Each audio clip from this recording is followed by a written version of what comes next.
Malir Khokhrapar number 4 Madina market के सामने mega कचरा कुंडी और डंपिंग पॉइंट इलाका मकीनों के लिए दर्द सर बन गया है। शहरियों का कहना है कि जानवरों की आलाइशों से उठने वाले ताफुन से बीमारियां फैलने के खतरात में इजाफा हो गया।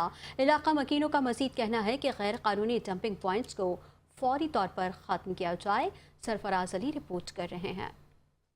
जी, इस वक्त मैं मौजूद हूँ मलीर खोखरापार नंबर 4 मदीना मार्केट के बिल्कुल सामने एक यंग फुटबॉल ग्राउंड भी है और मेरे अकब में आप देख सकते हैं कि डंपिंग पॉइंट बनाया गया है जहाँ पर आलाइशें बड़ी तादाद में मौजूद है और लोग बड़ी अजियत का शिकार हैं, ताफुन फैल रहा है। आइए पूछते हैं इलाका मकीन से कि इस डंपिंग पॉइंट के बारे में वो क्या कहते हैं। सर जी, ये सामने ग्राउंड भी है, बच्चे औरतें यहाँ पे आती हैं, बैठती हैं, सामने इमाम बारगाह है और सारी आलाइशें फेंक रहे हैं, बदबू उठ रही है। इसको बराए मेहरबानी यहाँ से उठाया जाए। बहुत बदबू आती है सर, तागुन फैलता है और यहाँ पर जो है ना हम खाना भी नहीं खा सकते घर में। और उसके अलावा जो ये यूसी चेयरमैन है, मेयर कराची हैं, उनसे हमारी अपील है कि ये डंपिंग पॉइंट ख़त्म कराया जाए। बराए मेहरबानी डीएमसी डिस्ट्रिक्ट मलीर को ये देखना चाहिए कि यहाँ पर एक आप 4 बाउंड्री लगा दीजिए, क्योंकि उसके अंदर कचरा होता है तो एक समझ में आ रहा है। अब यहाँ पे गटर का पानी भी है और मज़ीद और गंदगी है, भैंसों की ओजरी वगैरह यहीं पर ही है।